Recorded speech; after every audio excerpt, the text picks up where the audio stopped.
the city. The change needs to be changed. Politics, progress, game boards, objects viewed like pawns till we change up our mindset. Value of the dollars at the center of this conflict. Their lives only matter if they serve to make a profit. But if a midget sees further on the shoulders of the giant, then he should see further than the tyrant. To build a future within the lions, with success is our science and the quest to go higher. To the heart of the city. Wake up, world. You are watching HeartCity TV. I'm your host, Malik Boyd. I hope that wherever you are in good spirits and all is truly well. I am excited for this show. This is the final installment in the Vision 2020 series, something that we have focused on for the last 3 weeks to ensure that you had all the facts you needed to know about the November 2020 election. You heard from the Democrats. Everything from Michael Blake, the vice chair of the DNC.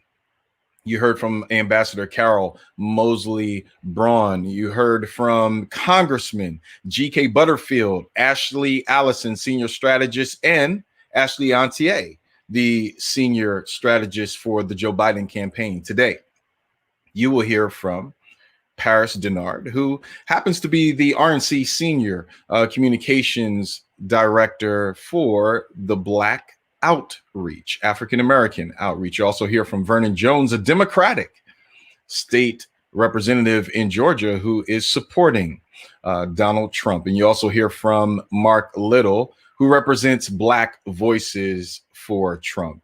If you know anything about what has occurred in the Northeastern region, specifically in Philadelphia over the last couple of hours, we are dealing with a police-involved shooting that has produced riots across the city. Clearly, the issues of community engagement and relations between law enforcement and African Americans, Black America, is still leaving much to be desired. This recent shooting has opened up what many will say have not even served as healed wounds for the city of Philadelphia. And so we're back at another conversation about how we handle mental health, number one, how we handle resources. What does defunding the police really mean? Can we afford to have a defunding of the police? And then for those who have articulated reallocation of resources, what does that mean? All of those conversations are boiling up to a weekend of GOTV efforts as Joe Biden and Kamala Harris seek the White House, and Donald Trump and Mike Pence seek to retain the White House. Will those conversations play a role in the voter turnout? We shall see. More importantly, I am encouraging everyone to never give up your right to exercise your voice and your vote. And so for everyone who's listening, please, by all means, get out and vote Tuesday, November 3rd. We cannot complain if we're not actively engaged in making that change. And I'm always excited about those who come to our show to make change. To that end, this brother, I am always pleased to have him in the house. Pastor Trey Ford. He is the youth and family pastor over at Bethel right here in Philadelphia. My brother, welcome back home to HeartCity, man. It's great having you. Man, it is good to be here. Like, this is the first time I've done it like this. Yeah, so it's good to see you. Yeah, good to see you too.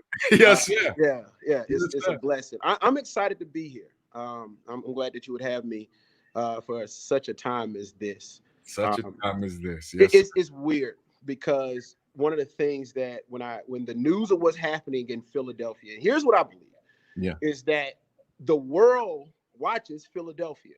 I'm not originally from here. I'm originally from Birmingham, Alabama. Mm-hmm. And what I believe is that when things happen in Philly, everyone has to notice.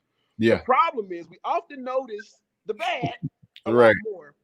But I do believe that even in this uncertain and messy time, that we could be a source of light. We could be the source of hope. Yeah. Not because we got it all together, but, we have a greater source of hope. And that's what I believe wholeheartedly. Indeed. And we have the chance to define what brotherly love and sisterly affection really looks like. Yeah. Not just in community, but in kingdom as well. And so Look, you know the issues. You're right here in the thick of the aftermath of a very tragic shooting, but nonetheless, there were still issues before. Yeah. So whether it be education, lack of funding, small businesses struggling to survive on the heels of COVID, families dealing with the challenges of being cramped and experiencing what the realities are within their dynamics. All of these things are playing out in your heart, as God has called it, is to the community and the city. And so I'm going to ask you, with all that you know, with all that you have experienced, to lead us into our 2-minute prayer for the city. Well, I want to read something from Romans 15, verse 13, because I got to go to the Word of God. And it reads it this way. It says, I pray that God, the source of hope, will fill you completely with joy and peace because you trust in him. Then you will overflow with confident hope through the power of the Holy Spirit. See, I know we always talk about hope, and unfortunately, I think sometimes our idea of hope is a little bit off. We assume that hope is somewhere where we end up. But I believe hope is not only the road that we take, but it's the fuel to get us there. One of the issues that we usually have, if I'm being honest, is sometimes we confuse better with achievement. Oh, it's better. And if we're not careful, we'll get into a place of better, and we'll fall back into those same old habits, those same old things that got us in the bad place in the first place. The bad place, first place. We're still there. And so here's the thing. I want to challenge everybody. This is what I love about my brother. This is what I love about this community. This is what I love about this show, is we don't just have passion, we have information. And so we can take that information and put it with our passion, and we can make decisions that cause us not to get complacent on November the 3rd after the vote happens on November 3rd. But November 4th is where we still got to work. We still have things to do. We still have to push. See, whether you're on one side or the other side, some people are going to be happy on November 4th and some people are not. Whether you're happy or not, we still got to work together. And so we still have to be focused on, guess what? We can still come together. And if our hope stays fueled up, if our hope is being refueled, if our hope is the road that we're taking to this destination of peace and prosperity that we all want, then we can get there together. You may feel like a winner or a loser, but guess what? We're all in this together. So whether you know it or not, your hope can't be in the outcome. Your hope has to be the fuel to keep you to work, keep working despite the outcome. So God, I come to you right now. God, I say, God, let me just speak to the city of Philadelphia, that even in this tragic moment, God, that you can be seen, God, that you can be known. God, nothing that has happened has caught you off guard. You were aware before it happened. But God, keep us steadfast and unmoved in your presence and your power, not to just feel hopeless, but to dwell on the hope that's on the inside that comes from you. God, help us to be the light, a light shining on a hill, not for our glory, but for your glory. And God, we still rest that you can be seen. You can still do exceedingly abundantly far above all we ask or think. God, we need you. God, you're our only answer. And God, in you we'll find peace. It's in Christ's name I pray. Amen. Boy, no, you didn't just add a whole little sermon in there, boy. You put the whole series in there, Doc. Listen. I'm not trying to preach. No, we needed that. It's in me right now. And this is what I need. If you're a pastor, you love Jesus. Yeah. Like, let's not allow our political platforms to shut down our heavenly responsibility. That when this is over, we still got to represent the kingdom. I'm an ambassador here in the United States, but I got to still represent the kingdom of God. Yeah. And so that means loving some folks I may disagree with. Yeah. That means reaching across and saying, how can I work with you? That's what I would challenge everybody. I know we want to say left, right, whatever. Forget left, right. Let's all look up. Right. Who God has called us to be. Okay, I'm sorry. I didn't mean to do all of that. That's listen. We need that. And sometimes we need from a different voice. Yeah. Quite frankly, many times the ear becomes fatigued hearing it from the same source many times. And so it's good to hear you, my brother, to admonish us in that way. And so talk to the broadcast audience. What's happening on your side of the kingdom? Clearly, you're in Philly. Yeah. There's a lot going on the news, but the footprint of the kingdom is still on fire because of what he's purposed in you. You know what? Here's the thing. People may not be aware of this. And because our church doors, I'm in our auditorium right now. Usually this place holds 700 plus people. We have 7 services a weekend, all of that. And so you can be in an empty space and feel like nothing is happening. But what I'm learning is more is happening than we know. In fact, I'll be honest, I preached in more churches during COVID than ever. I'm usually traveling a lot, but I've been a whole lot more places. And here's the thing. If people are willing to allow God to move, he will. The problem is our intellect gets in the way of us experiencing that. And so what I have been seeing, especially in this season, you know, I watched this wave happen. So we go back to when COVID first happened, and then everything that happened with Michael Floyd and everybody at the beginning, there was this enthusiasm. And now there's this fatigue to say, oh, all right, another one. And we're back to normal. We're back to the same. What I'm saying is this: we cannot, kingdom people, you cannot afford to take your foot off the gas. See, the faith without works is dead, so we still got work to do. So what I think the church has, we have an opportunity now to not just be a part of the conversation, but be an example of how to have the conversation. Sadly enough, some of the church people, some of the folks who go to church every week have been the biggest problem. We've almost become a reproach because there's no difference. We're more so following a platform than following the King of Kings. And so I think right now is an opportunity for us to reset. You know, Jesus spent most of his time telling church folks how wrong they were. Come on, Doc. He was ticking them off. Right? So this idea that some of us have found comfort in our political ideologies in the church is a problem. God did not call us here or call us to be people of comfort. He called us to be catalysts for change. So therefore, if we're going to change church, if we want to change the world, he has to be able to use us and cause us to say there's a higher standard. We can't be as divisive. We got to stop that. Like the church right now, like I find myself sometimes looking at folks like, oh yeah, Trey, you can't do that. Like, it's easy to preach not to do that, but it's hard to live that. And so right now, I believe our footprint has been lost because we blended in with everybody else. So right now we got to be different. And that's what I'm hoping happens. But the problem is that's not something that's going to happen on November the 4th. You got to do that all the way through 2021, or we'll find ourselves back here every 4 years acting just like the world and not making any difference. That's a 365 piece right there. 365 piece. So let's talk about this. Many are asking about the shirt that you have on. It's okay to have Jesus and a therapist too. Come on. So let's dig into that, because mental health has come up in this recent shooting, but even before that, so we would, if we're going to be honest, I'm a little bit different as a therapist.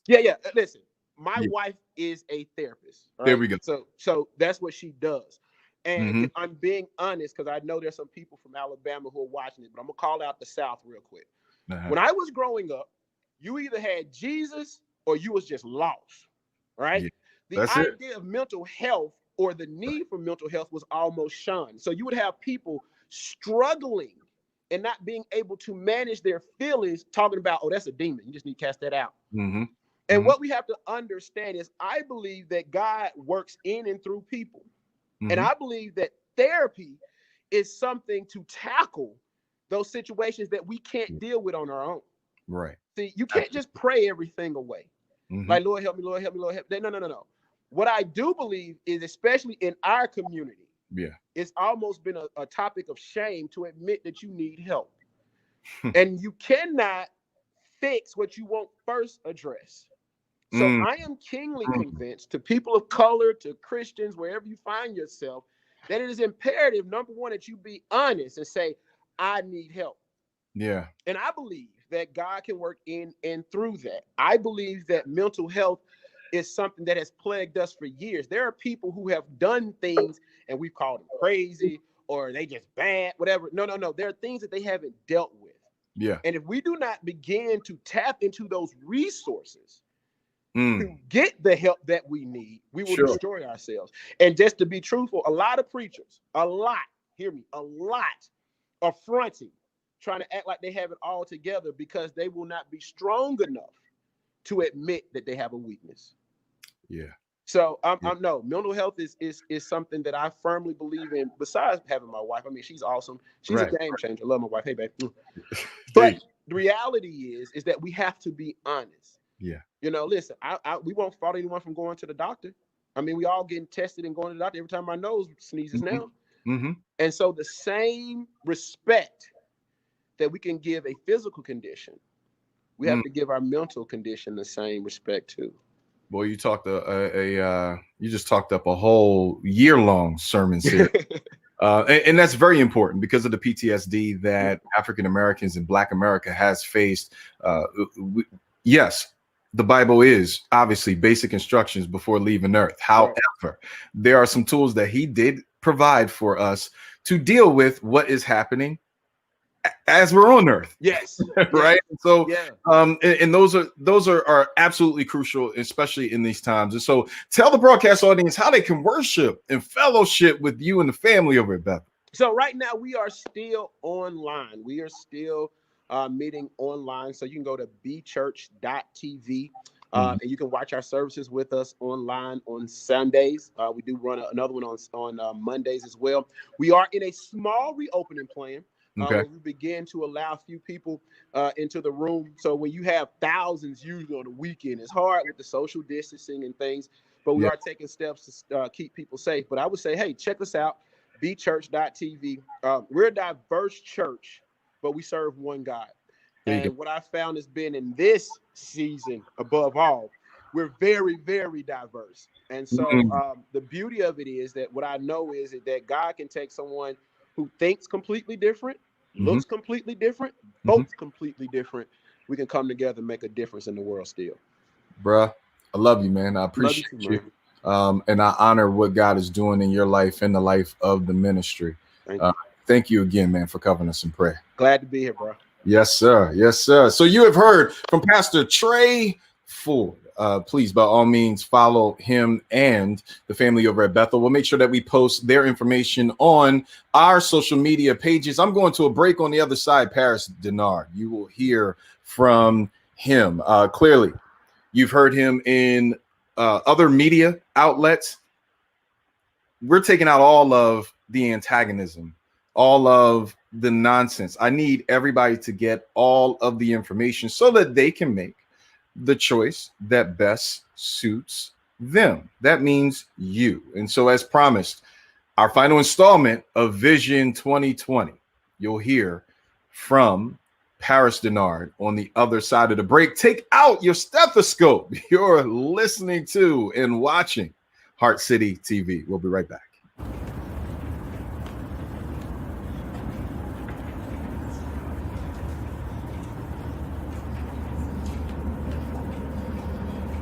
Hello, Edan. What a beautiful name.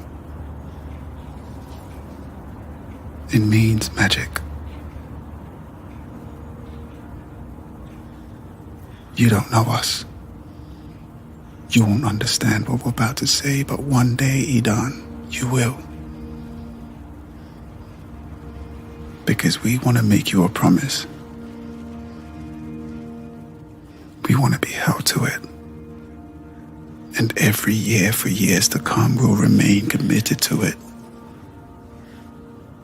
A promise between you and us and the planet. We promise that everything we make, the way we make it, and even how you use it, will be carbon neutral by your 10th birthday.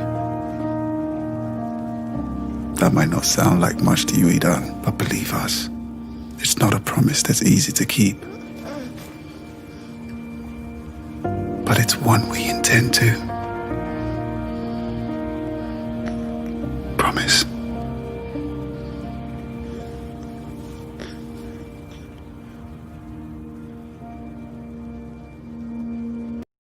The Philadelphia Opportunities Industrialization Center is a nonprofit organization whose mission is to provide education, training, and employment services to assist the unemployed, underemployed, homeless, and disadvantaged youth and adults. Visit PhilaOIC.org to learn how OIC can help you achieve self-sufficiency and education, training, job placement, through technology, access, and economic development. For a better tomorrow, call Philadelphia OIC. We are back. You're watching HeartCity TV. I am excited to have this brother with us. He is a longtime GOP political commentator, writer, consultant, BET, BBC, CBN, CNN, Fox, MSNBC. The list goes on. The Washington Post, LA Times. He is the RNC Senior Communications Advisor for Black Media Affairs, none other than Paris Dennard. Paris, welcome to the show, man. Good to have you, brother. Thanks for having me. I appreciate the opportunity to be here. Look, let's get right into this. Paris, you get beat up in the media for the positions that you take, the information that you give. Here at HeartCity, we don't do that. It's our premise and purpose to make sure that the information gets out, that individuals can take the facts and craft a true position for themselves. Many want to know in this space here, why President Trump? Why support him November 2020? What would you say to that question? Yeah, I would say that President Trump has kept his promises to the Black community. That is primarily where I focus a lot of my energy and my time and my efforts, which is engaging with Black media, Black journalists, and Black American outlets so that we can have a better understanding of the policies that the president has implemented, because a lot of times the mainstream media platforms do not accurately depict the things that he does. And so for me, I look at the facts, I look at the record, and the record of President Trump is one that I believe aligns itself with the things that I believe the Black community cares about. Number one, education. This President Trump, has been a true champion for issues like school choice and charter schools. President Trump has been, in my opinion, the number one advocate for HBCUs on a national scale in Washington, D.C., in the office of the president, and the biggest one in history. You cannot underestimate the power of the platform the president has offered to HBCUs by means of touting them everywhere that he goes. He was the first president to tout HBCUs and their importance on foreign soil when he did so in Davos, Switzerland. He was the first president of the United States to address the HBCU Week National Conference. He was the first president to permanently fund HBCUs for 10 years under the Future Act, which was a very, very important thing that a lot of members worked on and wanted to have happen on a bipartisan basis. They thought it wasn't going to be able to get done before the end of the year last year. And President Trump stepped in and worked out a deal with the Senate and got it done. And that was an important thing to do. When you look at the issues of the economy, this president has presided over the lowest unemployment numbers for the Black community in history. And even if we look at what happened after the coronavirus came from China, and as we all know, disproportionately impacted the Black community especially, we have still seen 5 straight months of decline in the Black unemployment numbers. Now, while the unemployment numbers are still high because of COVID, it's still a good sign that the numbers are continuing to go down. This president has been a champion, in my opinion, on every issue that we care about, even the issue of law and order after the horrific murder of George Floyd. We looked to Washington, D.C., and a lot of people were protesting and crying out saying, we want action, we want change, we want something to be done. The only entity to do something has been the White House at the federal level, but President Trump's executive order for safe policing and for safe communities.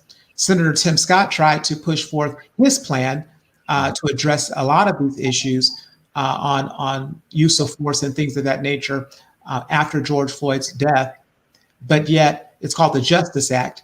And Senator Dick Durbin, who is a senator out of Illinois, called it a token piece of legislation. And this was a bill, the Justice Act, that President Trump fully supported, and it said if passed by the Congress, he would sign it.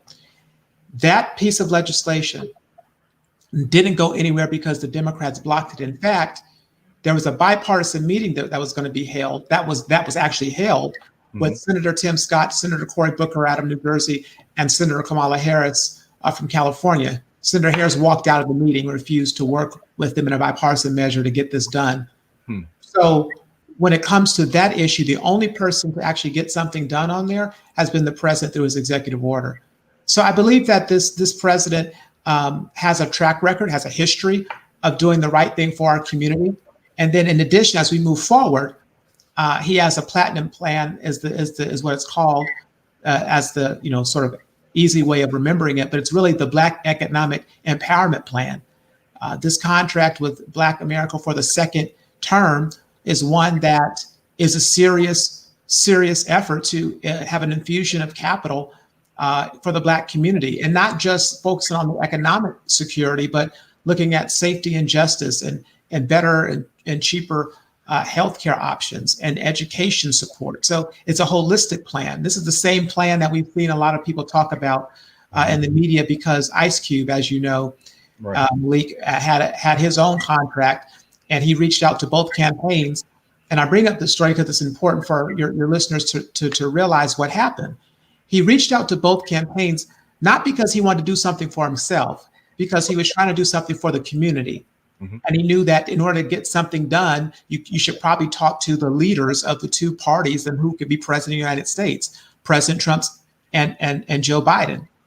The Biden team told him, thanks, we'll take it up after the election. The Trump team said, thanks, let's have a meeting, let's listen to what you have to say, and actually incorporated some of his ideas in the president's Black Economic Empowerment Plan.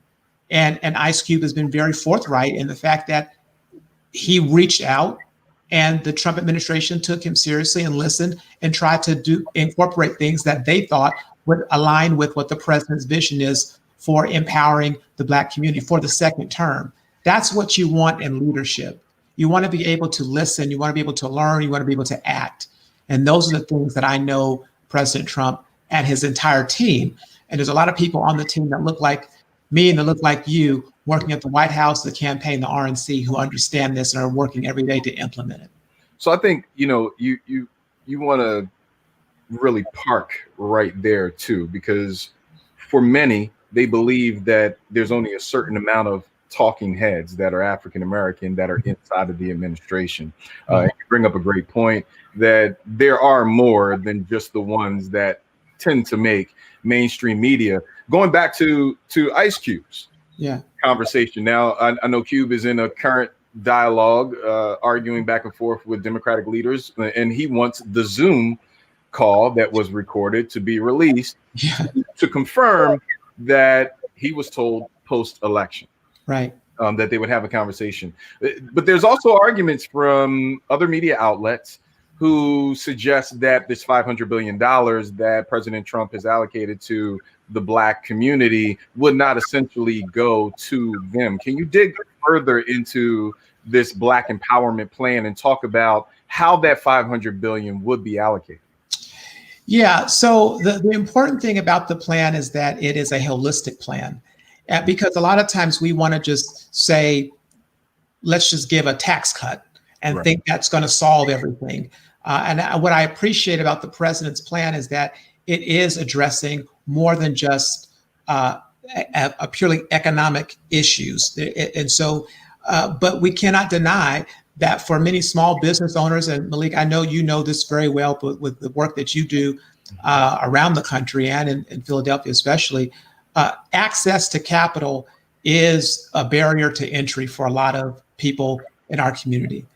And so this $500 billion that we have allocated would come through the form of loanable funds from CDFIs and MDIs and Black-owned banks. And it would provide, public and private investment programs, including private equity plans and increased credit opportunities through non-traditional means, payment from rent and utilities, phone bills, because a lot of times people don't have, in our community, don't have established credit lines.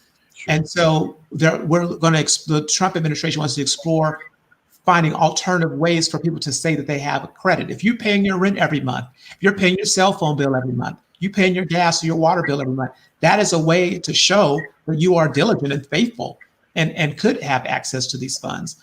And obviously the administration would continue to facilitate conversations with senior officials and other major, financial institutions to make sure that there are new equitable lending programs. Because one of the things that we found out because of COVID-19 was that even when it came down to getting the PPP funds out, and a lot of Black people, a lot of Black-owned businesses got PPP, but not enough did. Right. And it was because of non-traditional banking relationships, not having accounts and having relationships with big banks. So the second phase of the PPP allowed for these, CDFIs and Black-owned banks to actually get in there and become even more, have more liberty to access and distribute the funds. So when you saw Robert F. Smith and Magic Johnson put together their plan of getting out money, that was because they helped the government, the Trump administration designated them as a lending source so that Black-owned businesses could have access to, hundreds of millions of dollars. And more of that is going to be done. But that's how that stream of $500 billion in new capital for existing and new Black-owned businesses would come about. But in addition to that, Malik, you would have, the creation of about 500,000 new Black-owned businesses over the next 4 years and about 3 million new jobs for the Black community over the next 4 years. One of the things I like to highlight is the government contracts, because a lot of people can become very successful with government contracts because you want to have access to it. The church I went to in Los Angeles, West Angeles Church of God in Christ, Bishop Charles C. Blake, they're building a second phase of their campus, and they said 30% of the constructions will be given to minority contractors, and that's important. But in the existing structure, be approximately $500 billion in federal contracting that currently exists, and we want to expand that to get more opportunities from federal government contracts to Black-owned businesses. It'll be a deliberate effort to make that happen. And this is one thing that's really, really important. It's to minimize a lot of the regulatory burdens that are barriers, again, to entry, including fees and occupational licensing hurdles. I got my hair cut yesterday. No, I was coming. I could not come on your show and not have a fresh cut. No doubt. My haircut yesterday. Yeah. And my barber, he's not political. He's not, a Trump, Black Voices for Trump guy. He's just he's half Black, he's half Puerto Rican, entrepreneur, business savvy, young man. And he said, it takes more time for me to get a barber license, than it does to become a cop. In terms of hours. He said, that's crazy.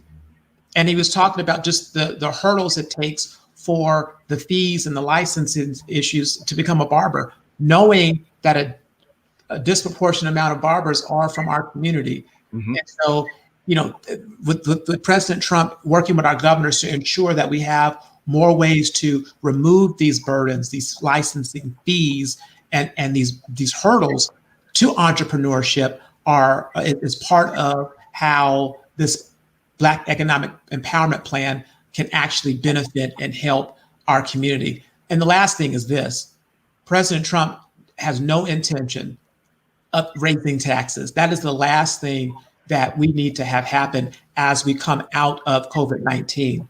And we know on the other side, Vice President Joe Biden has said that he would raise taxes now he says, for those making above $400,000 a year. Now that's what he says. But he also in the same breath says that he would undo the president's Tax Cuts and Jobs Act. So all of the benefits and tax, benefit that came from that we all received would then go away.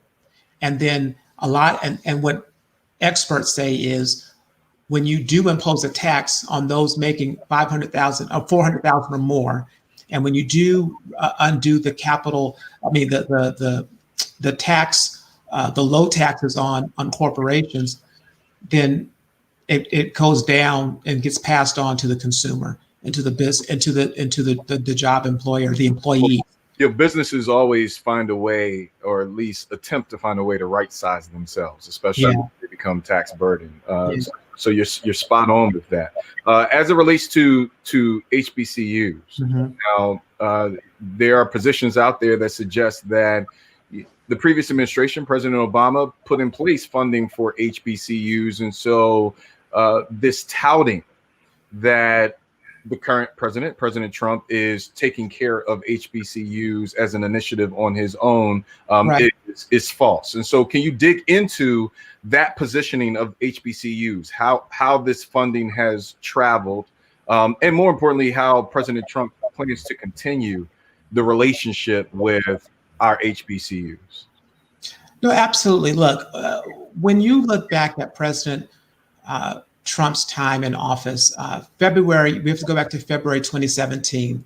It was Black History Month, and we were at a round table in the cabinet room, and I was honored to be there.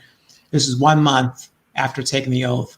And I told him then, I said, Mr. President, you have the ability to go down as one of the greatest champions for the Black community if you do a few things, one of which is be a supporter of school choice in HBCUs. And that led to a conversation in the moment about HBCUs. He said, who's the Harvard of HBCUs? Now, of course, there are a lot of Howard grads in there. There were some Morehouse men in there, so they had a debate between Morehouse and Howard. But ultimately, he said, how are HBCUs doing? What's their enrollment? What's their finances like? And what's their funding? And it was brought up that under President Obama's first budget, when he came in office, this was timely because President Trump's first budget was going to be coming out soon, HBCU funding was cut. And in that moment, President Trump became sort of like visibly like confused and kind of upset. He was like, wait, President Obama cut HBCU funding in his first budget? And he told Lynn Patton, it happens to be her birthday today, he told her, get the information, tweet it out, and I want to retweet it. That's exactly what he did. And from that conversation, this president listened and learned and got to know the HBCU presidents and chancellors that he invited all of them to the White House to meet with him, and the vice president, secretary of education, and all the senior staff. And he began to really tout their success and tout the importance of it. In the president's fiscal 2020 budget, there's $500 million in federal funding for school choice, and he signed school choice funding. Now, I bring up school choice because that's the pipeline. You got to support early to get to the pipeline to HBCUs. When it comes to the support that he's given, it's been historic. Like I mentioned before, the Future Act was something that they thought would not be able to get done. That provided permanent funding to the tune of $255 million in Title III Part F, which is a specific line, and it also increased funding for the Pell Grant program, which, I had Pell Grant when I was going to college as well. And estimates say that impact on HBCUs over the next 10 years, because of the Future Act's funding stream, would increase local spending to about $1.2 billion, creating about 11,000 new jobs in the communities that around and surround our HBCUs. So this president, working with the HBCU caucus, which is a bipartisan, bicameral caucus made up of Democrats and Republicans, has really pushed to get things done. A lot of times it takes the behind the scenes work to get things done. And when they knew that this president was going to back HBCUs and back funding for HBCUs and put forth his executive order on HBCUs, the earliest that it was ever done in decades, back in February of 2017, taking the executive director of HBCUs, the office, and from the education department, and putting it in the White House, and putting him, Jonathan Holyfield, on the Domestic Policy Council. Huge step.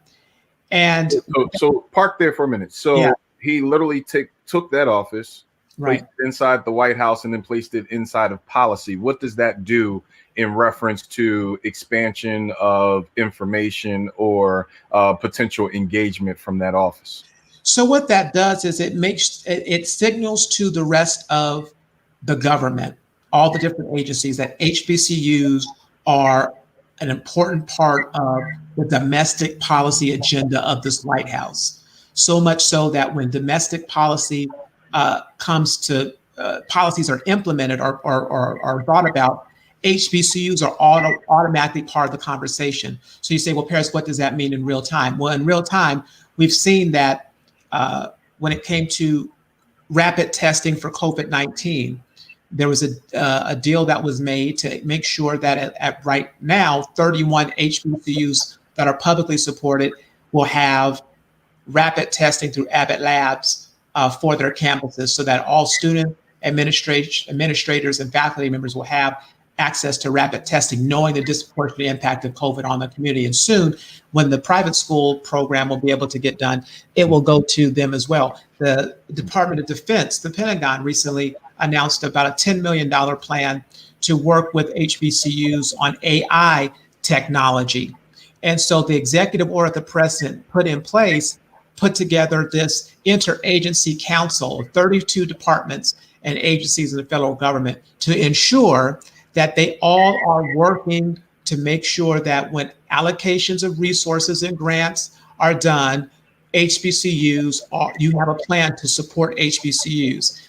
And when it came down for about $300 million in outstanding debt from the HBCUs that were negatively impacted because of Hurricane Katrina.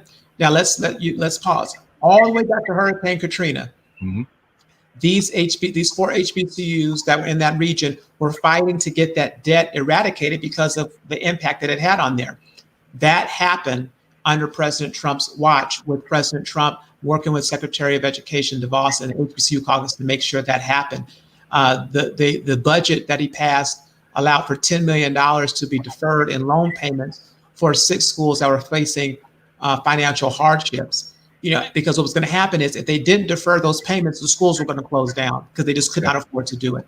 So the president and having this office in the White House and the Domestic Policy Council has really led to making HBCUs a priority. And here's the last point on this, Malik. When President Trump touts HBCUs in almost all of his speeches, no matter where he is, no matter the crowd, that's done before the national media. And so when you have HBCUs a part of the conversation on big newspapers, major television, cable outlets, international affairs programs, what's HBCUs? What are they? Who are they? Who are the students? That helps drive attention. That has helped to lead when the president's tax cuts happened. Boeing gave millions of dollars to an HBCU organization and the then CEO said because of the tax cut, and the community said, well, what do you want to do with the money? They said, we're going to create a program to create a pipeline into corporate America. And they partnered with HBCUs because they have been on the forefront. I dare say that the Joe Biden team would not have been so aggressively going after HBCU support had it not been for President Trump making HBCU support, both in word and in deed, such a priority for his administration. So that has driven up enrollment, that has driven up donations, that has driven up attention in a positive way for these schools. Well, it's clear that Black America and the education of Black America has become a hot button here. I want to dig into the law and order conversation because it's important. Law and order is a major topic for Black America. You know this as I do as well. Here in Philadelphia, we just had a recent shooting, police officer involved shooting, Walter Willis, and the conversation of defund the police, which, in all fairness, that has become an overly politicized phrase, right? And many are suggesting, in a more balanced perspective, that defunding simply means providing resources beyond the weapons, the armory that has been supplied to local forces, whether that be non-lethal applications, whether it be therapy that exists or crisis hotlines that are fully staffed and ready to be deployed. Where does President Trump stand on those kind of conversations with the African American community? Because many will say that law and order simply has become a dog whistle for the suppression of Black America with law enforcement. Yeah, and thank you for bringing this up, Malik. I think, and especially the situation going on in the city now is really, really unfortunate. President Trump has a unique perspective on this because of his background as a developer, his background as someone who has worked with city governments to build things, infrastructure, buildings, property. He's kept payroll. And so when he sees the destruction of buildings and entrepreneurs' livelihoods literally go up in flames, he understands what that costs, because he knows what it costs and what it could have cost these people to make sure their business was thriving, especially in underserved communities. It's tough. And so when the president saw for many months the destruction of Black-owned businesses, it really, really hit him, because he knew that if these businesses could survive through the shutdown because of COVID-19's global impact, if they were able to get, PPP loans, if they're able to, use innovation and technology to change their business model to survive in this new economy, and to do all these things, and to then have their business destroyed because of some looters and Antifa, or and some ridiculous people wanting to make a point by destroying property, he said that has to end. And so the reason why President Trump is so strong on the issue of law and order and public safety is because he knows that you have to clamp down on that to get control of the city, so the property is not destroyed or looted, and so that lives are not hurt in the process, because we have seen deaths occur in these struggles. When it comes to defunding the police, the president is against that notion, because any reduction or taking away of resources, financial resources, from the work that needs to be done within the police department, in the president's opinion, will make these vulnerable cities less safe, because the police need all of the training, all of the resources, all of the tools that they can to ensure that they do keep the community safe. There have been multiple polls that show that the Black community, even a Gallup poll, which is not particularly partisan, shows that the Black community for several years, and even this year, does not want a reduction in police presence, that we want to have at least the same, or if not more, because we want to make sure that our families are kept safe, that our communities and our properties are kept safe. So that's why the president is so strong and so adamant about public safety in the process of people wanting justice.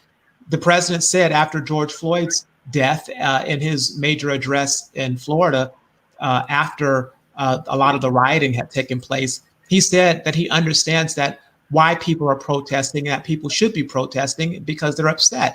And he said there are a lot of good people protesting, but the president put a line in the sand and said, but there has to be a limit in terms of where we take our actions. And when we take our frustrations and our act and those actions become deadly or violent or destruction of property, especially in the Black community, that is something that goes too far.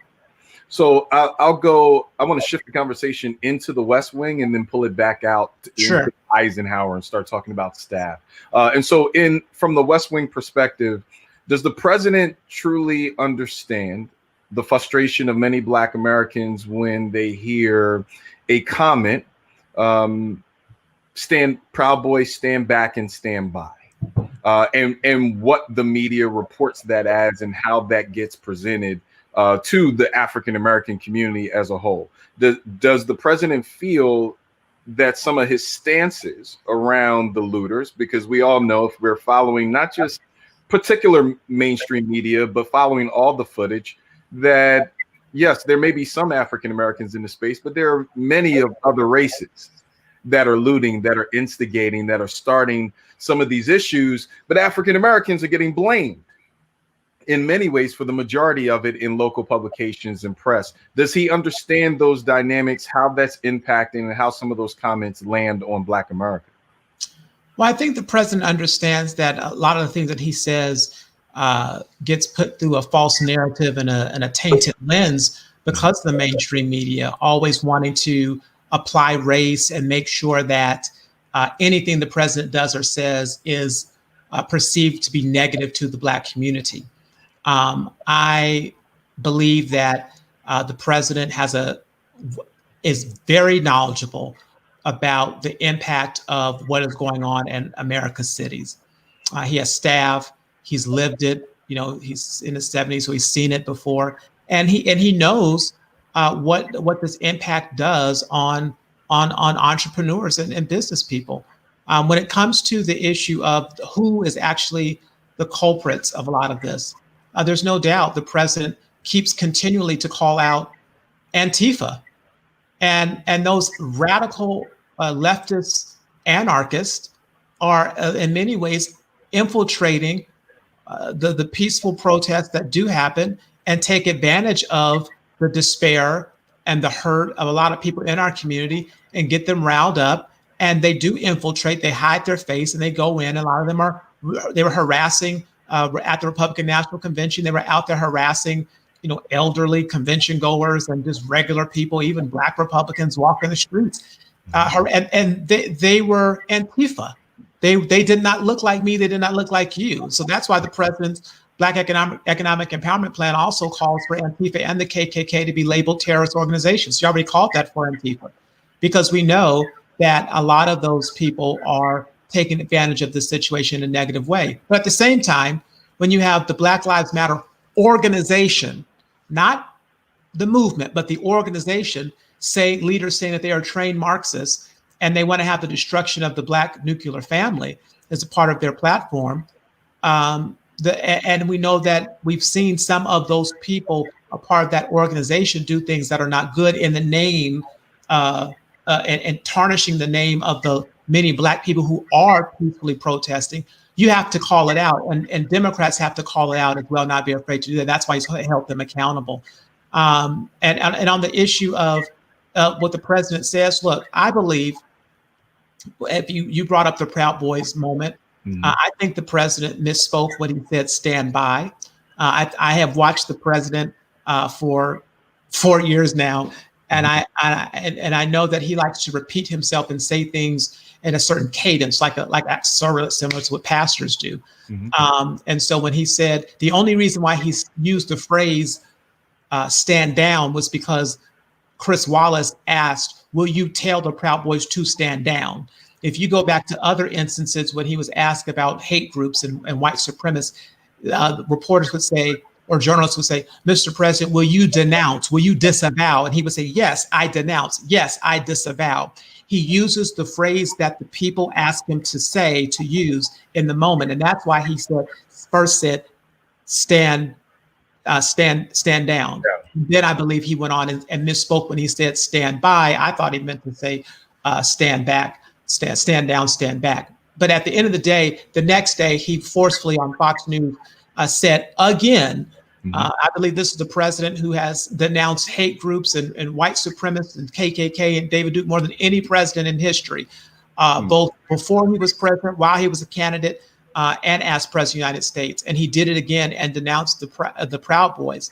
But what I did not hear, Malik, was Joe Biden denounce Antifa. I did not hear Kamala Harris come out, Senator Harris come out and denounce, Senator Durbin calling the Justice Act a token legislation. I did not hear her denounce some of the things that come out of the mouths that are specifically hurtful, like when MSNBC said that every Black Republican that came on the stage at the convention was a part of a Black minstrel show. That included Tim Scott, that included Clarence Henderson, that included Alice Johnson. So we have to just be, this is why the president gets so upset and defensive, I think, when they say that he has not denounced it, because the facts are he has. every time, multiple times, and he doubles down on his disavowing, denouncing, and orders to tell them to stop what they're doing. I really get challenged, separate of the president, but I get challenged when Black America calls each other's names. Yeah. In these kind of spaces. Brookings Institute talks about 2040. If we don't chart a new course, median income wealth will go down to almost $5.40. I mean, really.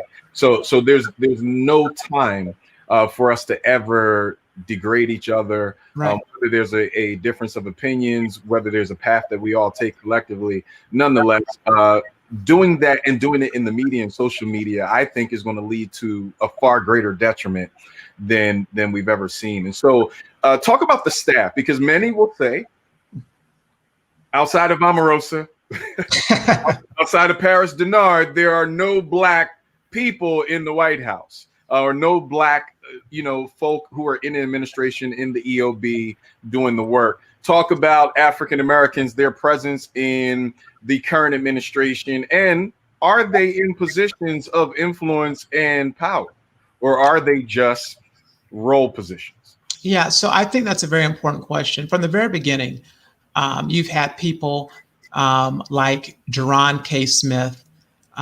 He is from Cleveland, Ohio.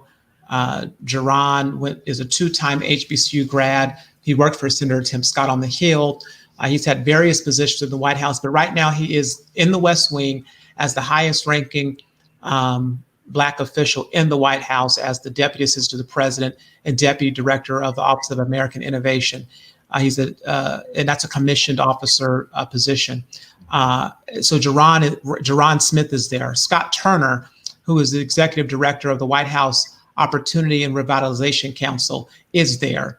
And that council really has been tasked by the president to really tackle a lot of the disparities that were unearthed because of COVID-19, and find ways and resources to really address that. So a lot of the things that are being done in terms of getting PPE equipment and resources and opportunities for these underserved communities and HBCUs and things of that nature, and health disparities like sickle cell, diabetes, things like that the president has tackled, are coming through this office, this director, Scott Turner's the council.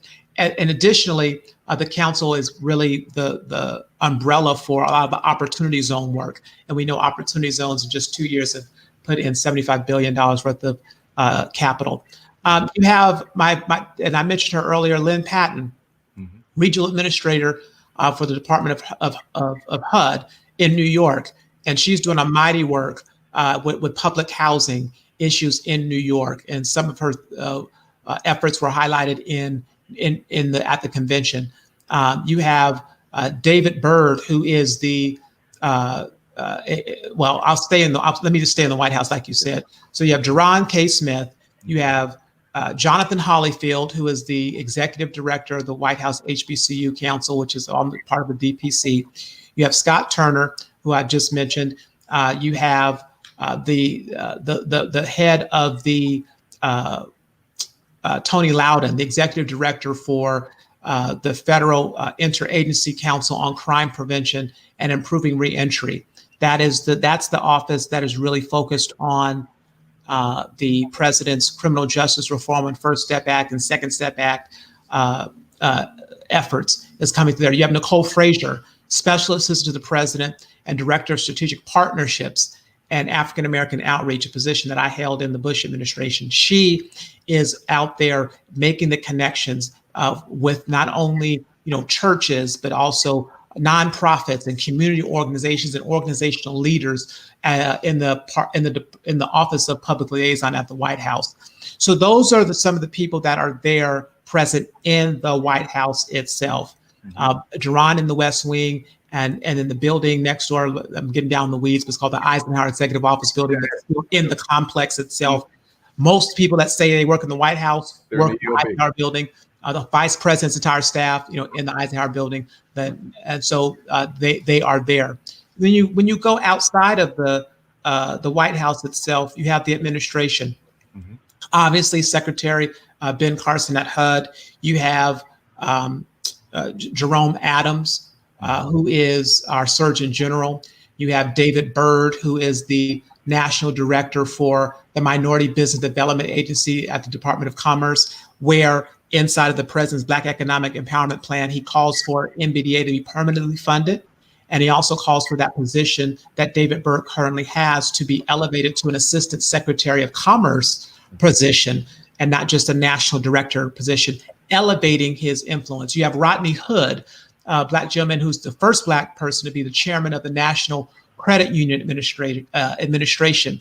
You have Jackie Hayes Byrd, who's the executive director of the VA, which is the Veterans Administration Center for Women Veterans. Very, very important. A lot of people forget we have so many amazing women that serve in the military and that are veterans. And so Jackie Hayes Byrd, a Black woman, taking control of that. Aurelia Skipwith, she is the first woman to be the director of the United States Fish and Wildlife Services. So not something that a lot of urban cities will know a lot about, but some of our rural cities and states have some rural areas. I know Pennsylvania does as well.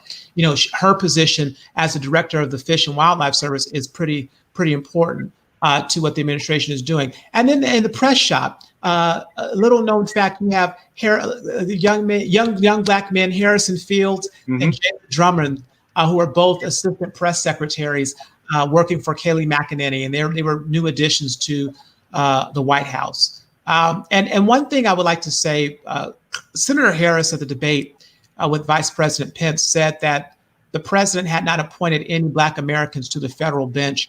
And she did this on purpose. She narrowed it down to a specific appellate court, which is true. But what was not true is that he didn't appoint any Blacks to the federal bench. He did.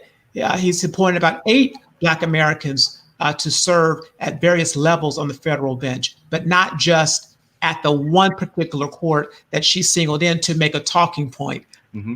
So it wasn't fully honest. And the last thing I like to say is this: when you look at the Heritage Foundation, the largest, most significant conservative Republican think tank in the world, it is headed up by a Black woman who is a supporter of the president's. She's had past services in different White Houses and in the state of the Commonwealth of Virginia. Kay Coles James is the first woman and first Black woman to be a Black person to be the head of a Heritage Foundation. Then at the RNC and at the campaign, there are also Black leaders in senior positions. Myself at the RNC, my colleague Kevin Daniels in the political division at the RNC, our chief operating officer at the RNC, Tina Jackson. On the campaign at the senior level, you have Katrina Pearson, who's been there since 2016. She's now a senior advisor. You have Harrison Floyd, who is the director of Black Voices for Trump, and Gail Wilson, executive director for Black Voices for Trump.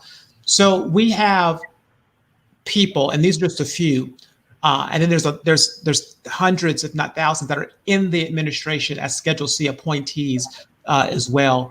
But right. These are some of the leaders that are there in different agencies and different offices in the White House, all working together to advance the cause and the mission of what this president plans to do. So you brought up Senator Harris's comment around the federal appointments.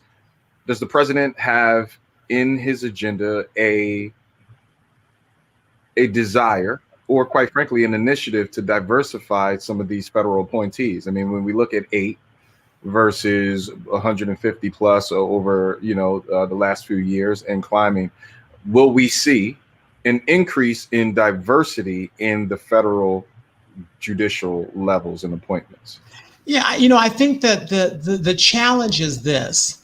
The challenge is having is identity, and the challenge is it's on people like myself to help amplify an ID and get these people who are Black Americans who identify as conservative or align with the president's vision for the country and the vision on justice, being a strict constitutional jurist. Yeah. And our task is to find, they're there. We just have to do a better job at identifying them and to get them on the bench, because the president does not believe in quotas. He doesn't believe in just putting people in positions just because they are a woman or Black. He wants, if you're qualified, if you're talented, if you do the work and you align with my vision for the future and for the country to make it great again for all people, then let's sign you up. He doesn't care if you're, Black, white, Hispanic, gay, straight, Pentecostal, he does not care. What he cares about is, are you qualified? So the onus is on people like me and others to help identify more of those people who align with his vision, to make sure that they are put in positions, not just on the federal bench, but also all throughout the government. Will you make that commitment to Black America to identify those qualified individuals and at least get them to the table as the years pass, considering there's a re-election?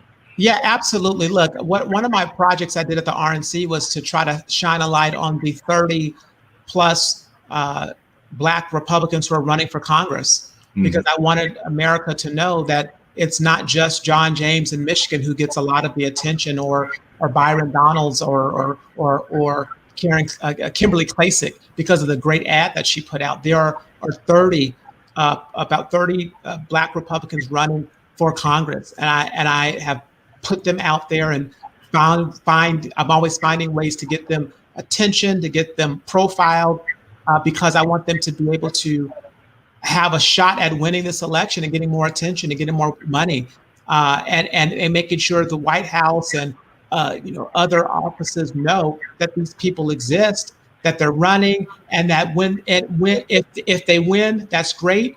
We want more of them. If they lose, let's keep them engaged. That's one of the things that I have always tried to do and doing right now. And I do pledge to work to identify those persons who want to serve. So last question, Paris, is there a commitment for engagement in not just Black Republican friendly areas or Black Republican friendly groups, but to engage all of the electorate, provided that there is a re-election on November 3rd, a commitment from you and others to ensure that there's real conversation happening. Many believe sometimes it turns into a media opportunity. Is there going to be a conversation where the cameras go off and the ears perk up so that the real stories from the ground are brought from the street to the White House and dealt with? Yeah, and you know what? I just wrote an op-ed about that, and I think it appeared in Town Hall, and it's already been done.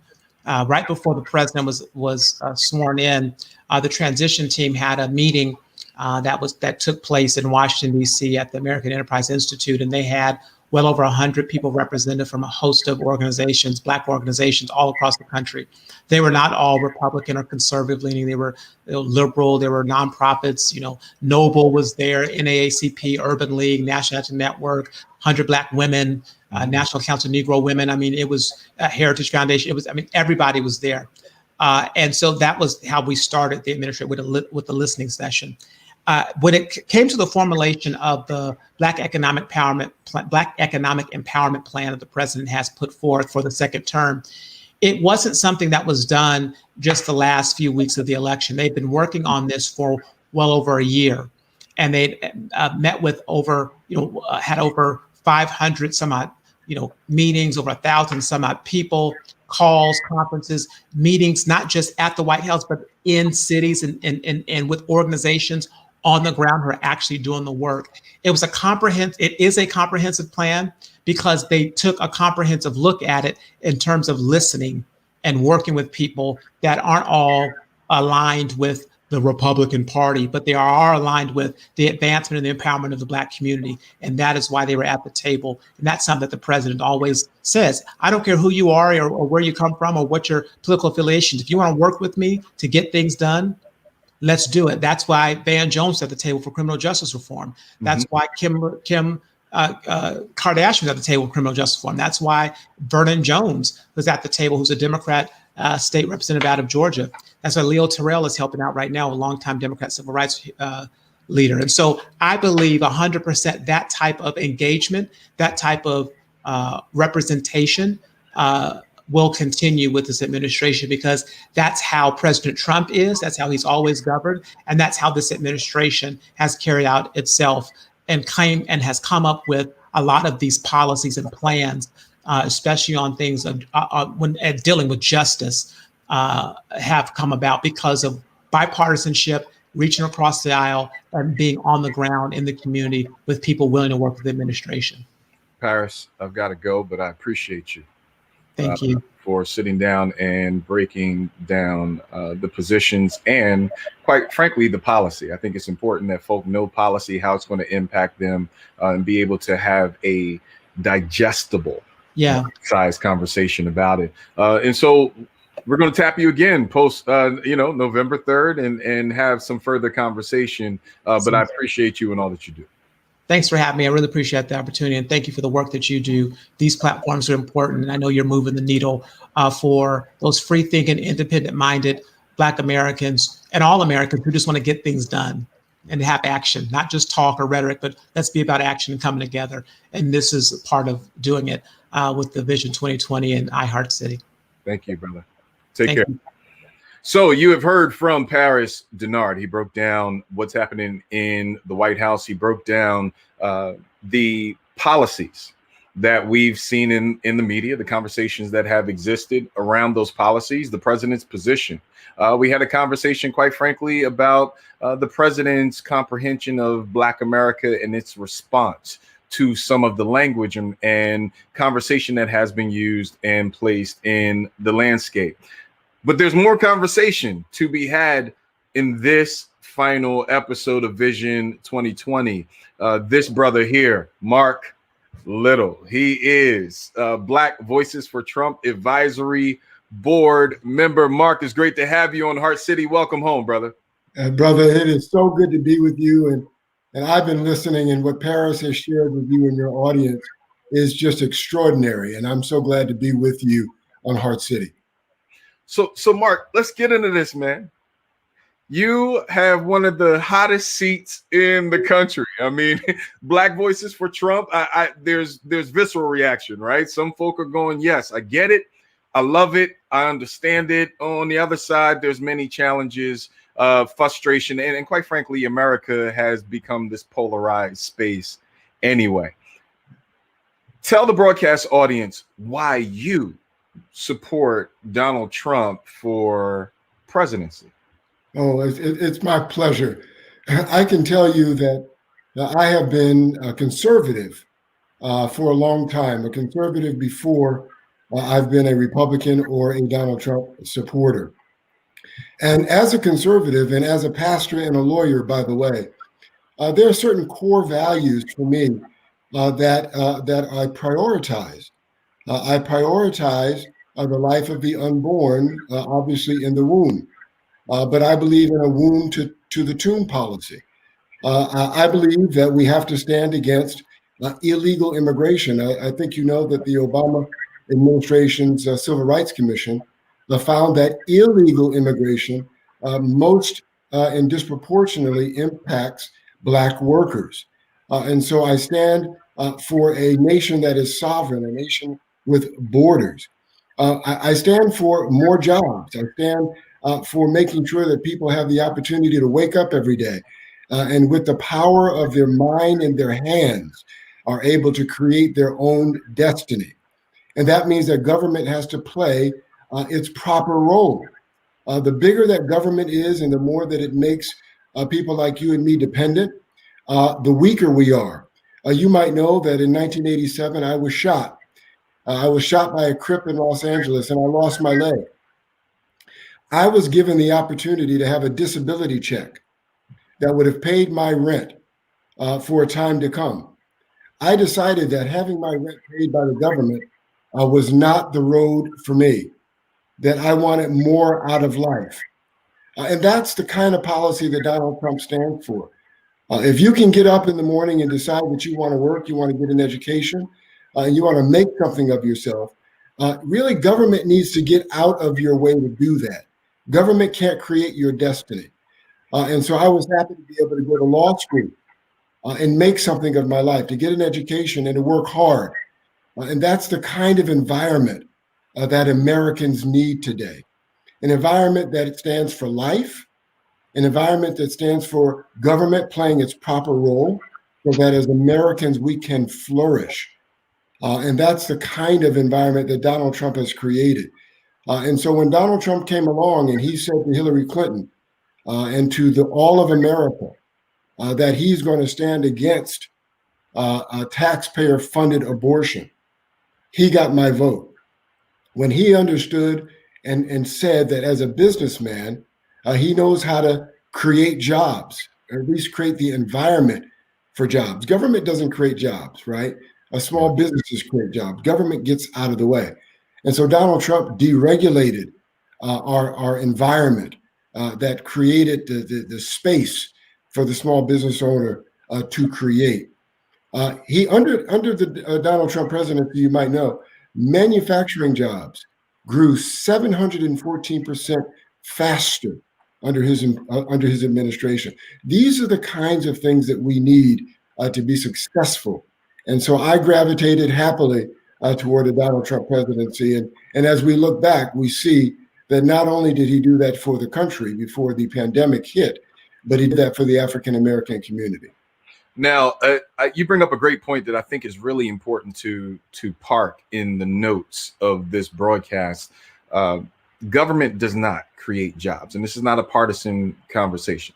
I need people to understand government does not create jobs. It either accelerates the creation of it or decelerates and causes those jobs to actually leave. And so those policies, taxes, tax plans, all make a difference in what's going to happen in the space. For Black America, Mark, you know this well. Things are not happening and moving the way that they should.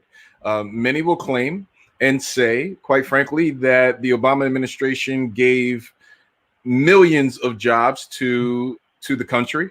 And in this current space, we're now seeing a deficit and potential collapse of the economy under President Trump. You and I both know that that's happening in conversations in Black America, whether it be the church or the barbershop. What would you say to those individuals who have that mindset, who are listening and watching the broadcast? Sure. Thank you so much.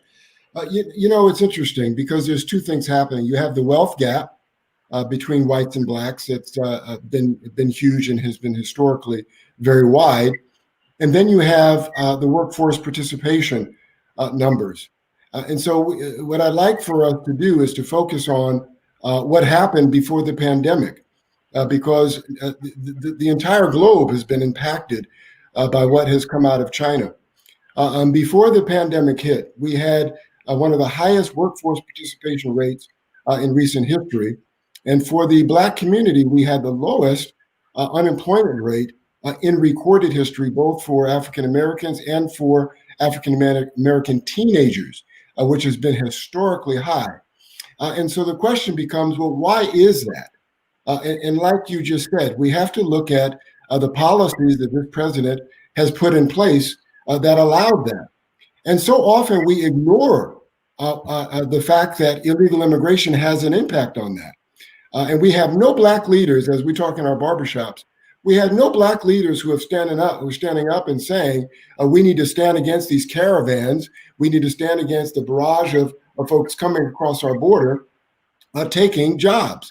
I think it's really important to underscore that since President Trump has been in office and all the flack that he took with the bans for people coming into our country illegally, it has worked for the African American community.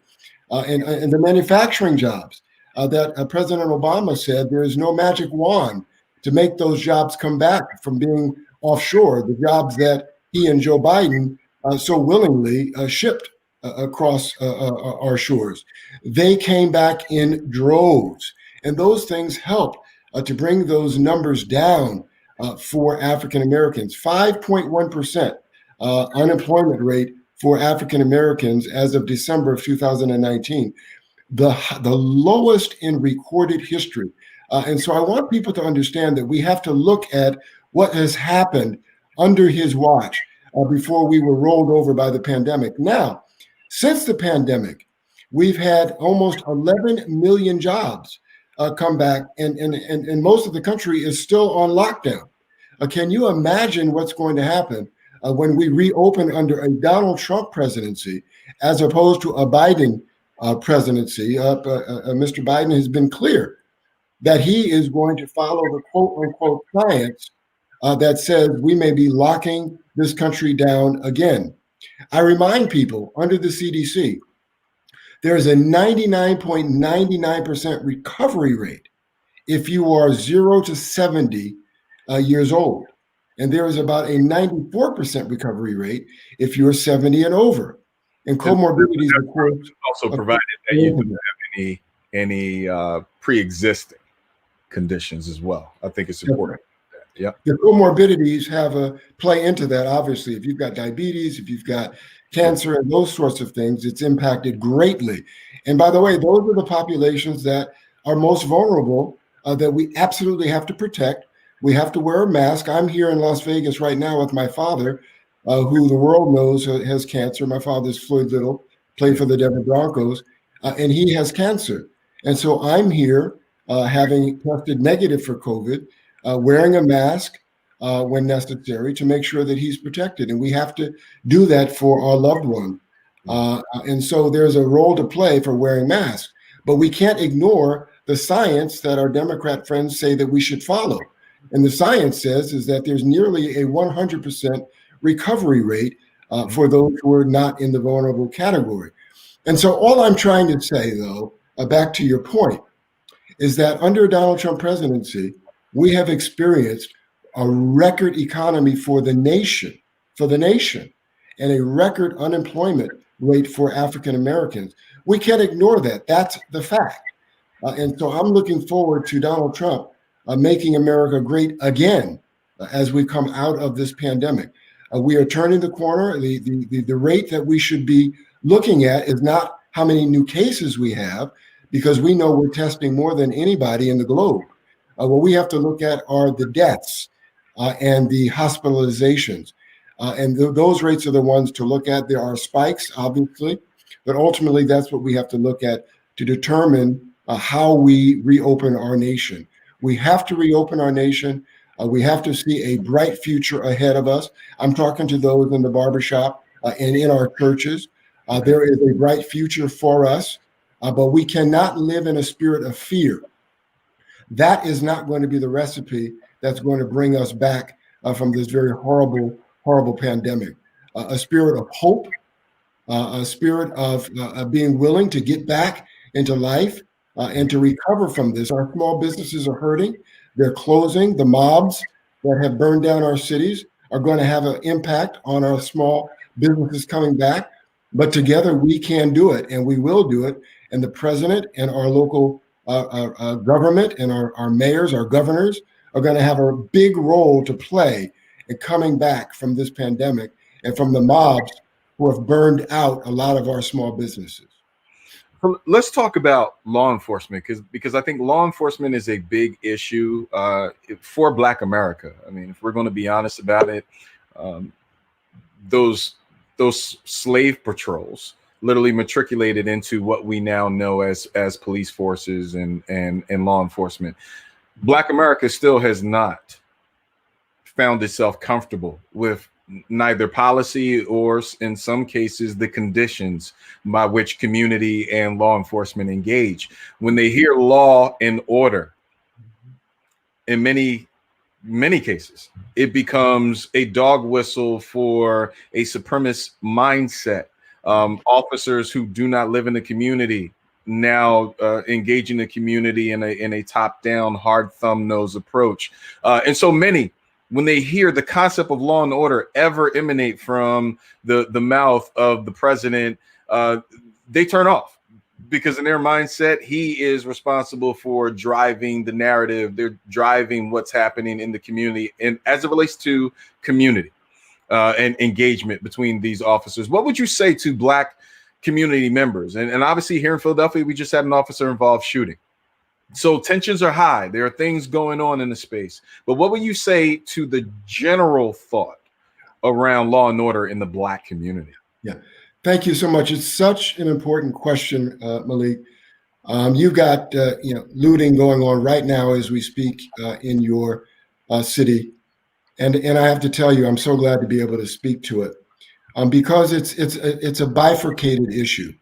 You've got the federal response, and then you've got the local response. Yeah. You've got a president who has worked with Senator Tim Scott to try to put bipartisan legislation together, but on his own, he implemented an executive order that banned the chokehold and so many other things. He gets it, and he is responding from his perch, if you will.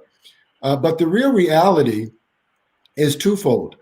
I want people to understand that, number one, law enforcement, there are some 18,000 agencies across our nation, and they are managed by local government. They're managed, in many cases, by mayors and chiefs of police, many of whom are Black and they are Democrat in most of our urban centers. And what people need to understand is that they are responsible for electing the leaders over them, over us. We are responsible for holding our mayors, our chiefs of police, and our police departments accountable to us. And if we're not engaged at the local level in saying to those mayors, to those city council members, and ultimately to those chiefs of police, that we need our officers to have community policing. There's a theory that you may know of called broken windows, where we are really in partnership with local policing, that we are a part of that process, and we need to hold them accountable to keep us a part of that process. There are commissions where local community members sit and bring accountability to our police forces, and we have a role to play. The role is not always sitting outside of the glass, if you will, and shouting inward. We need to be inside, bringing about the change that we're talking about. I was a part of that in Los Angeles, where we brought body cameras to play in local policing. It's important that we step up and play the role that we need to play as members of our community. That's number one. Number two, it's important to understand what's happening with policing in context. We have so often in this season followed a false narrative. Now, I want to be very clear. Anytime one African American is shot, the Tamir Rices of the world, the Eric Gardners of the world who are choked and can't breathe, the George Floyds of the world who lost his life because of a knee on his neck.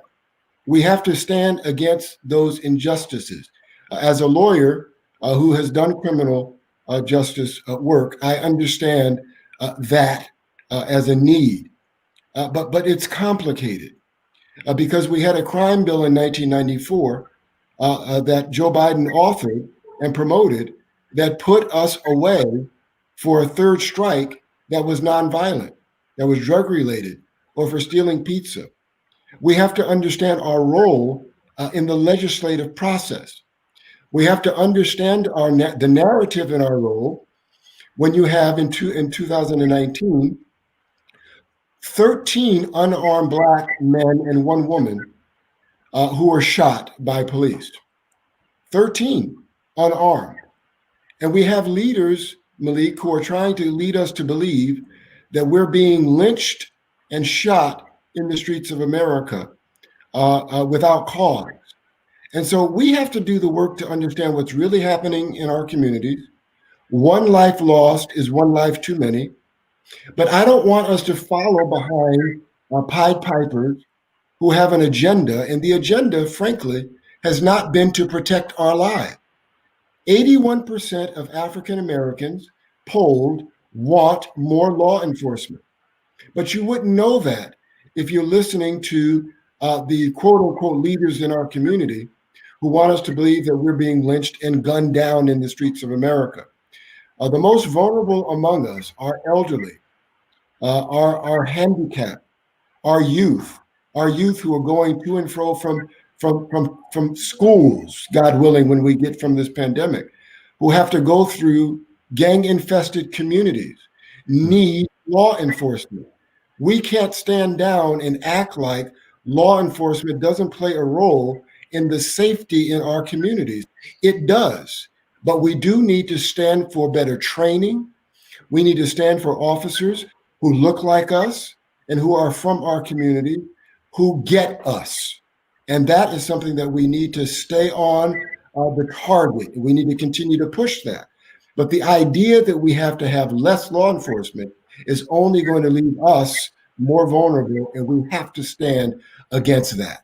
Do you feel that President Trump will keep a commitment, keep his word to Black America? Obviously, we know Ice Cube sat down with him. Paris talked about the fact that, and I believe this too, that Ice Cube did not go to grab anything for himself or to accumulate anything for his own. I do believe that he represented the interest of Black America in both meetings.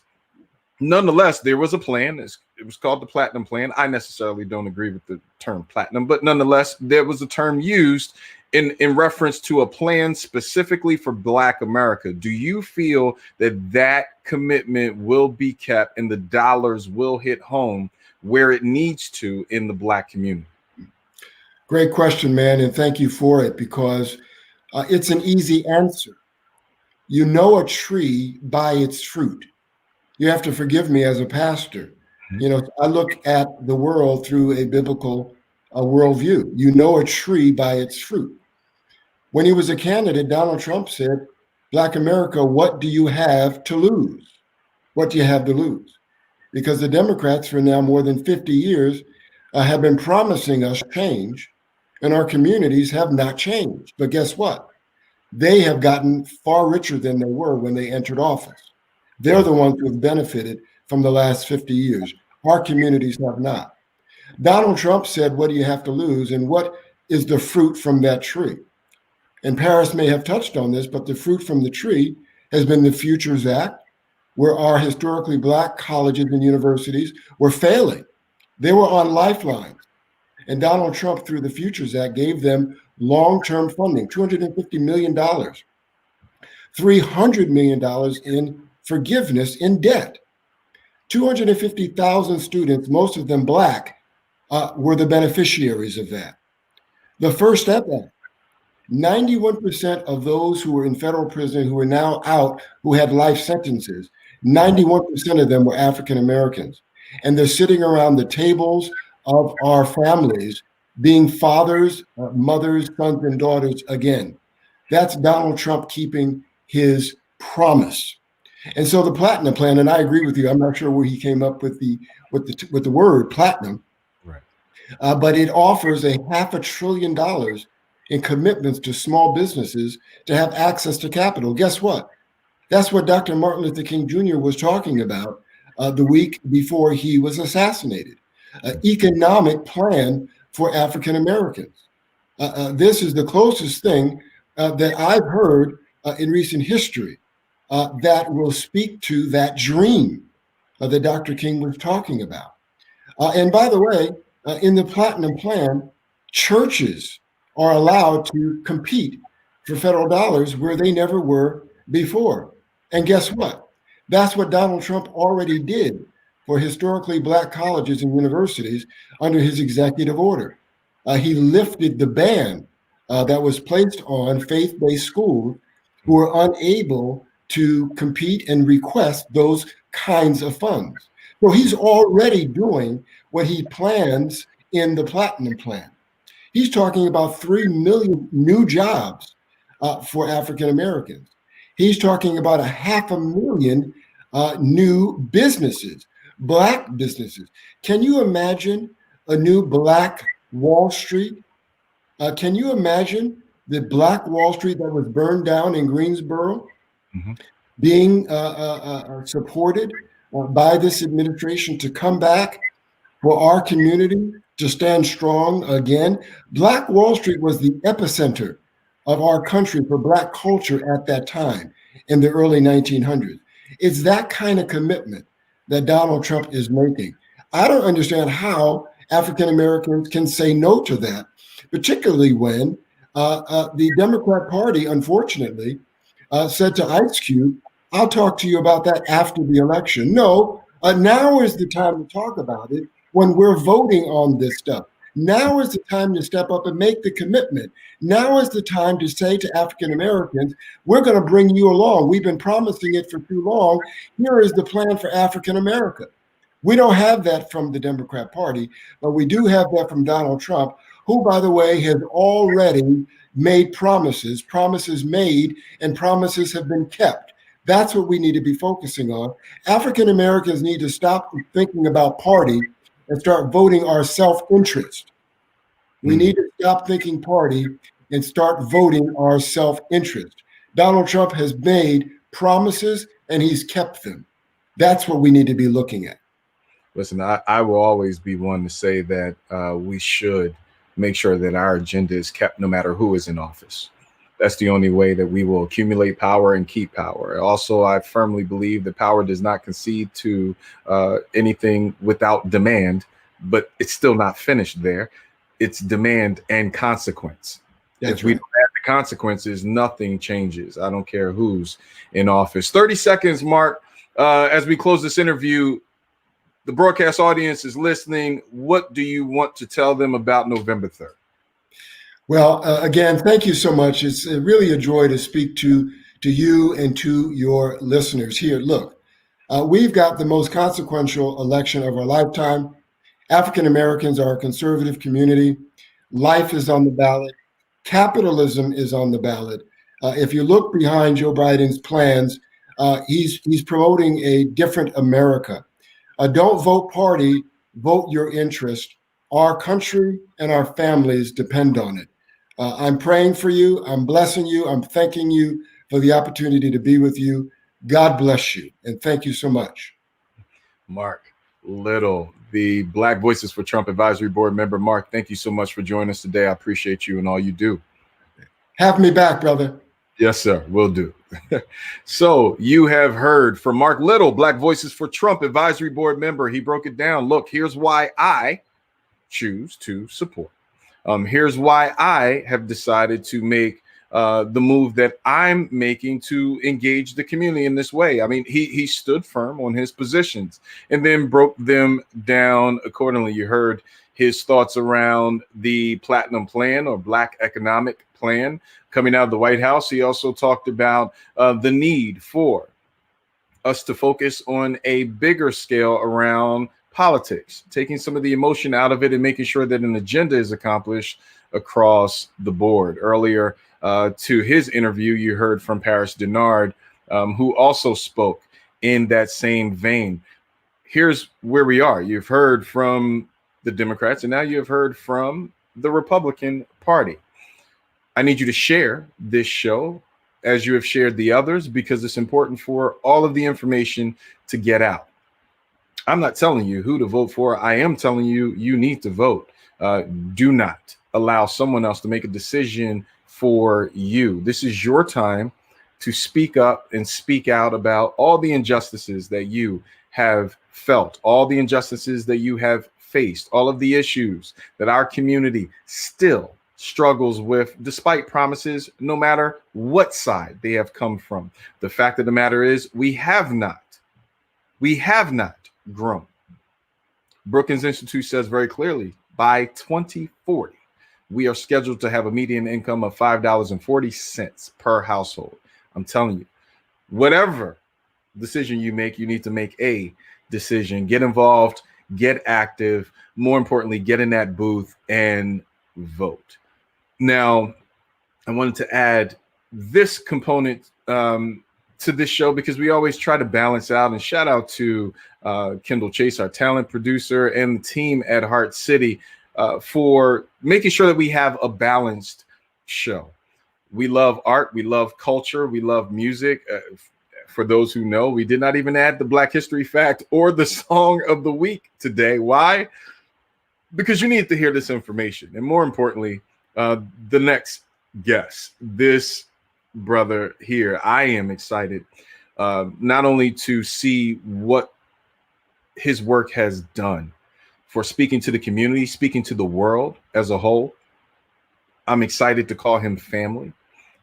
He is my cousin, but more importantly, he is one of the most instrumental voices, I believe, in art today. His installations create conversations, not just locally, but around the country. For those who are here in Philadelphia, you know his work well. The Afro pic that sat next to the Rizzo statue that spoke volumes about the issues that we were facing, the one that we took photos around and began to hold our fists up high, begin to talk about Black economic power and what needs to happen in the community. The piece that created conversation and helped to shape conversation around Black art installation in the city of Philadelphia and Black artists and what that looked like. He is the creator of that said piece, none other than Hank Willis Thomas. It is an absolute pleasure having you on Heart City. Welcome home, Hank.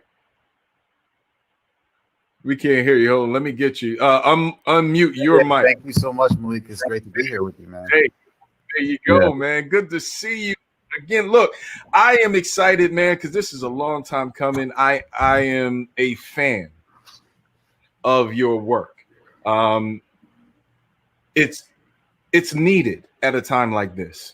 You know, music and art has really helped to shape our consciousness. And really bring us into a broader scale. Your pieces do exactly just that. Talk about the history. I mean, I can cheat a little bit. I have somewhat of a cheat sheet of how, you know, your world has shaped up. But tell the broadcast audience how you got here to this space. I mean, what inspired you to go into art? Well, wow, that says a lot. I didn't realize that the light was so bad when I came. Let's just turn it around a little bit. Well, I think we come from a rich tradition of storytellers, you know, within our family specifically, but also within the African-American community.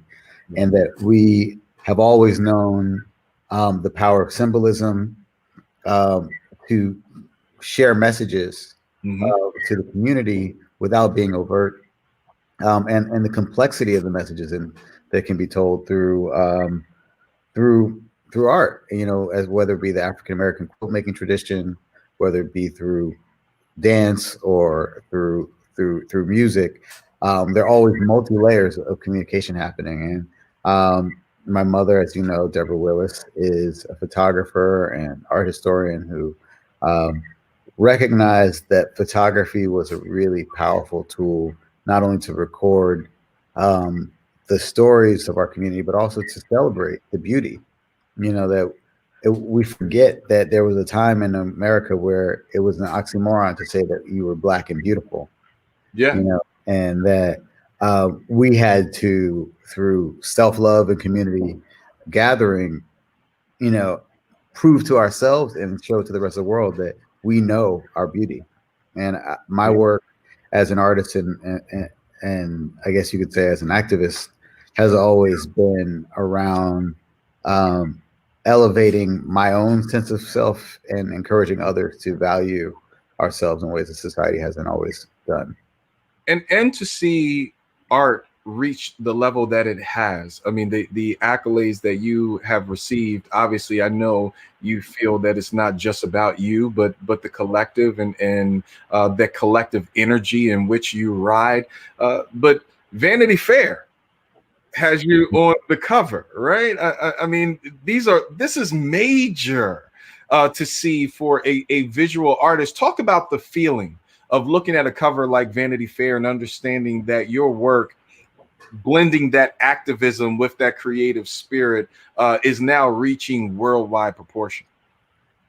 It's humbling, you know. I mean, you know where we come from, so it's not like you know, it's not what I would expect. You know, I'm still trying to take it in, you know, wondering if it's real, and trying not to get too much of a big head around it, because, you know, the work is only just beginning. You know, I feel like I got a lot to learn, and the world has a lot to learn, and everything's being reconsidered. If it weren't for 2020, I know I probably wouldn't have been on the cover. Right. So this is a time where we are being given new microphones, new platforms, new opportunities, and we want to make the most of them.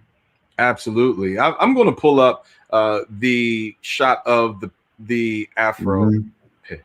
I mean, this is right here in Philadelphia, right in the plaza. This was the first piece for many that brought them into the knowledge of Hank Willis Thomas. And now I believe it is this piece here that is now traveling the world. And so, Hank, talk about this amazing piece and what's happening with it. Where is it now? How people can see it? Yeah. Well, I gotta get the exact address. Hold on a second.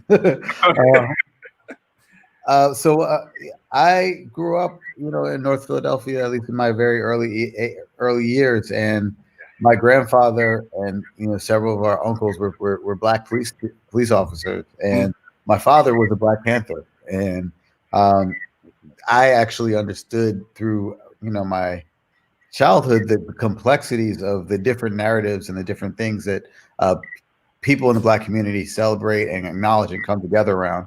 That although it might be seen externally as a divisive issue. We know that we can, within the same household, have radical views on quote unquote both sides. Yeah. When we come home, we have the same people doing our hair, same people, that were eating, cooking the food with us and sharing community. And I wanted to make a piece that is really an homage to my grandmother, Ruth Holman Willis, who had a beauty shop, and who I like to point out that a master in Black beauty. Yeah, indeed. And so in the time that I was growing up, we had a lot more hair. There we go. Yeah, we had these metal Afro picks, right. And they had the fist on it. Mm-hmm. And because I'm tender-headed, I had to be strong and get my hair picked. Exactly. And in downtown Philadelphia, we would go down, and there's like that 40-foot clothespin that artist named Klaus Oldenburg did. And I always noticed when I looked at public art, there was nothing that really spoke to like the elements of the Black community. Maybe there might be a sculpture here or there, but I wanted to make something that really made African Americans, especially, but also all people of African descent, smile. That our hair is something that we can also celebrate in this country. And so, making the 9-foot Afro pick with Monument Lab and Philadelphia Mural Arts, which went down at Police Plaza, and the place where both that one stood and the Frank Rizzo statue, which is now gone, which I don't think is a coincidence. And now coming back with this Afro pick that's 24 feet, that's now in the lot on 27th and York, right next to North Penn Baptist Church, where my family's been members, or many of our family members have been members for over 100 years. Right. And so bringing that home was really meaningful, and like being able to like see the community gather around it. I can't tell you how enlightening and powerful and exciting it is to have a monument like that in North Philadelphia. And it's beautiful to see it right back at home, right? Where it kind of all began and began to take shape. Let's dig into some of your pieces. I think, you have such an extensive collection, but these are a few of some of my favorites. And I want, to really talk about these.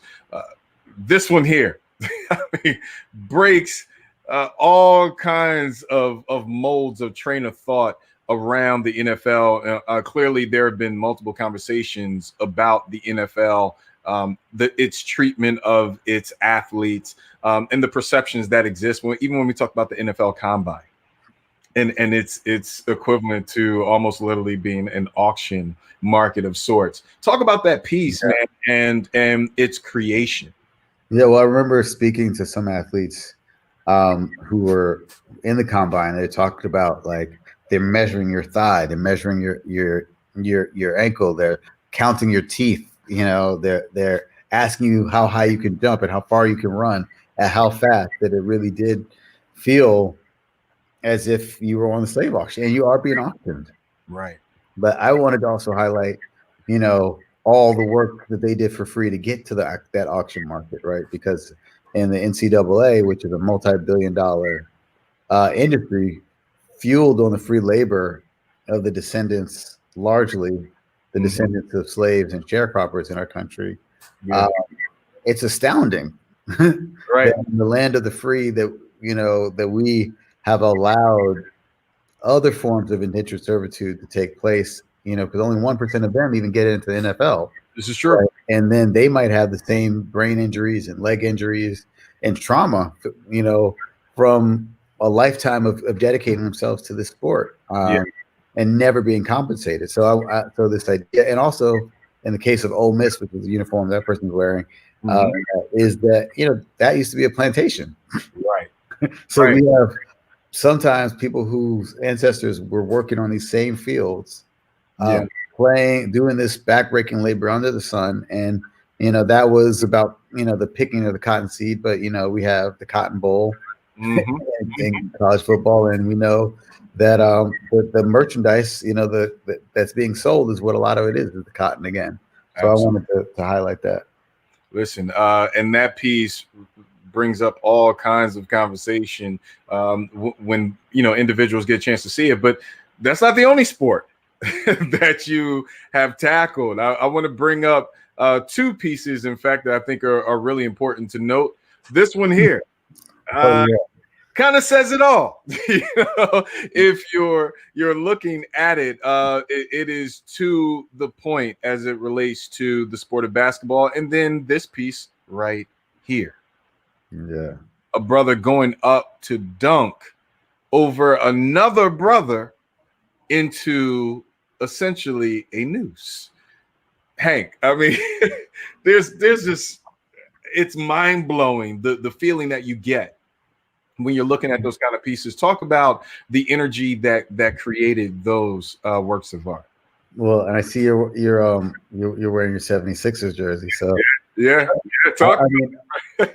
I mean, and again, we have, Dr. J, and Moses Malone, playing basketball in Philadelphia when we were children, and thinking about Charles Barkley.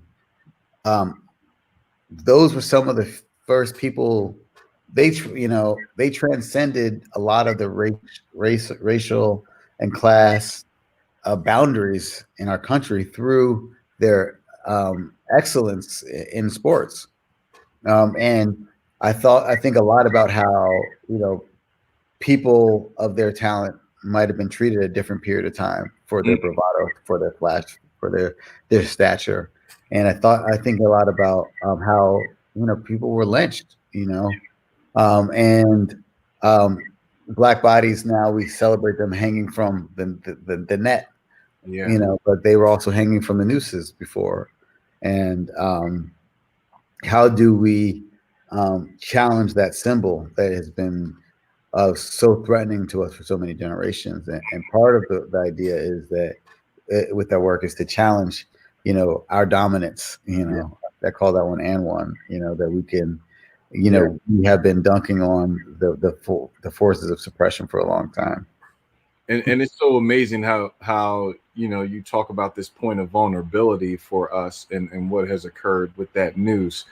Nonetheless, this contrast of power as well that we bring to the table, and our ability to kind of take that basketball and represent it as our issues, our power, our demands, and throw that thing through the very system that has grasped our necks for so long. This piece here, New York Magazine, the cover, all lies matter. I mean, if there has never been a more timely piece, it would be that one right there. Talk about that. I mean, you simply just said, I'm going to take the V out.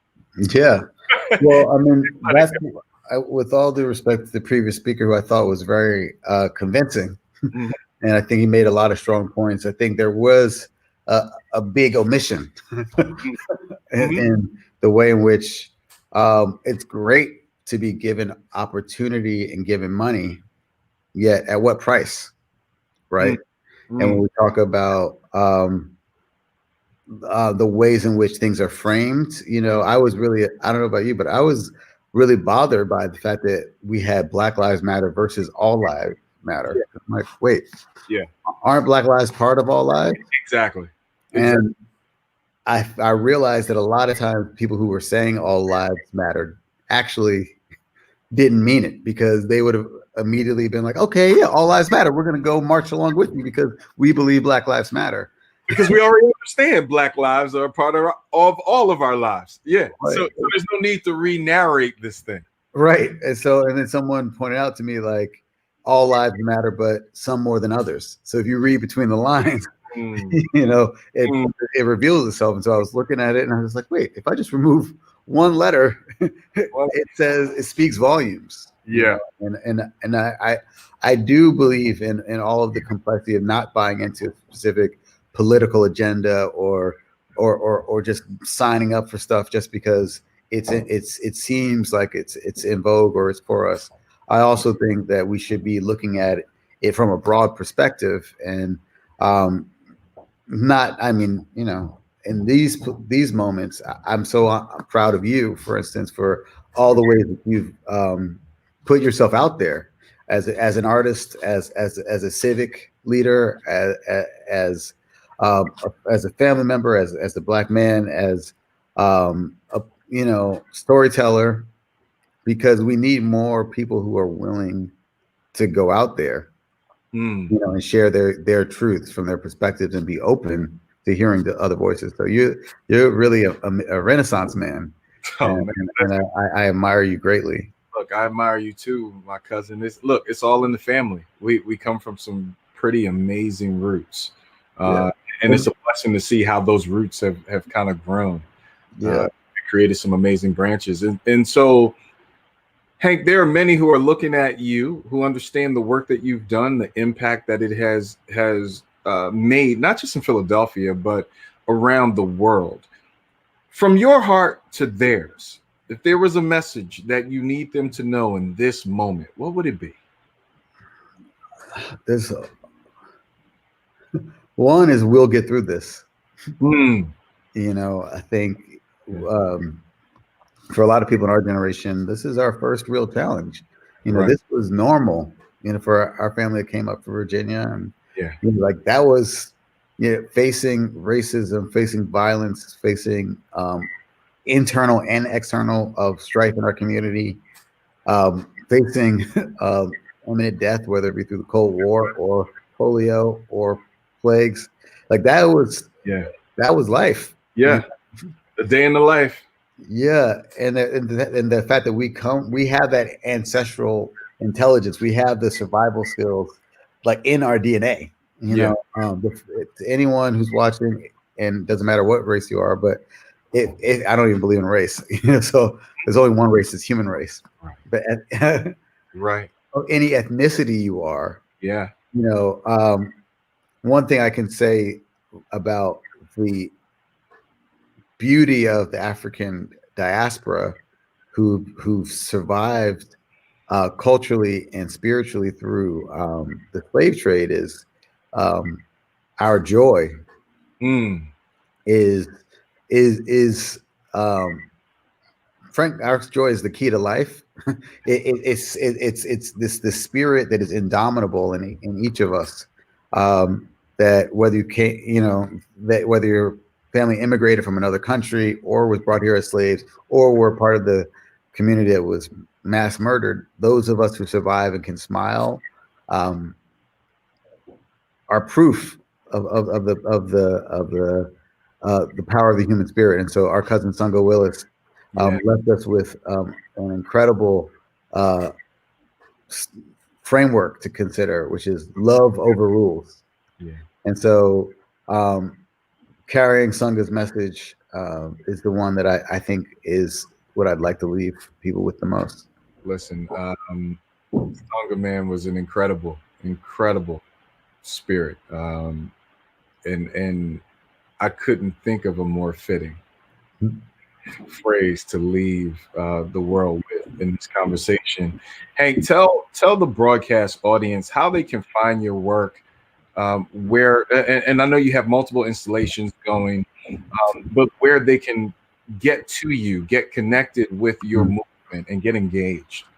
Well, it's because we're in Philly, and I know that there's of course, a block away from a former family home, which I didn't even know about.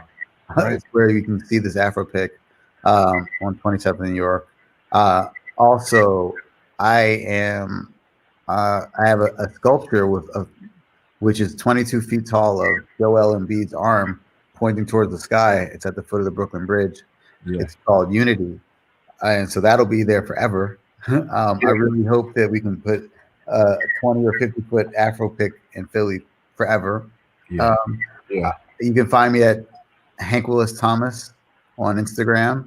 Mm-hmm. You can go to hankwillisthomas.com. I have multiple collaborations that are active. One is called Wide Awakes. So you can go to wideawakes.com or For Freedoms, FOR Freedoms.org.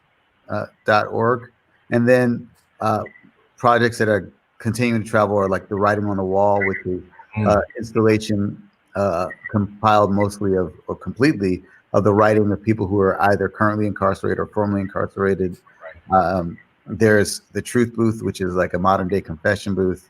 And then with For Freedoms, we have about 77 billboards in all 50 states, plus territories like U.S. Virgin Islands and Puerto Rico.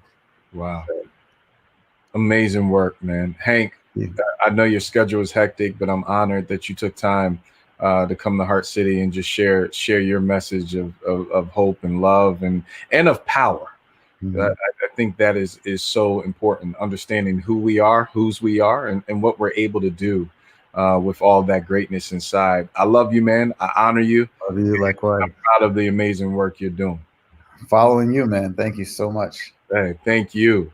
So you've heard from Hank Willis Thomas, an amazing visual artist. Please, we'll make sure that we post all of his information on our social media pages. I need you to support his work. Go out, check it out. It's right in our community. One major piece right now in North Philadelphia, but for all of the installations around the world. For the broadcast audience, please go out, take pictures of them, post them on your social media pages and hashtag and tag him. Let him know that you've seen the great work that he has done. Also, check out that edition of Vanity Fair where he is on the cover as well. Black art, the art of true voice of our people. It's so crucial to support it in every possible way you can. This show has been absolutely amazing for me, as I hope that it has been for you. We are now at the conclusion of our Vision 2020 series. Next up is the election, Tuesday, November 3rd. You've got to get out and make your voice heard. No excuses. Vote. No excuses. Vote. There are absolutely no excuses. You must vote. Please do us another favor by going to YouTube and clicking the subscribe button. Please, just take you a quick second. Hit that button and then hit the little bell to remind you of all the great shows and content that we have ahead. I'm excited for our future. I hope you are too. You can follow us on social media, Twitter, Facebook, and Instagram at HeartCity TV. And as always, feel beautiful, look beautiful, and act beautiful. Why? Because you truly are beautiful. I'll see you next week.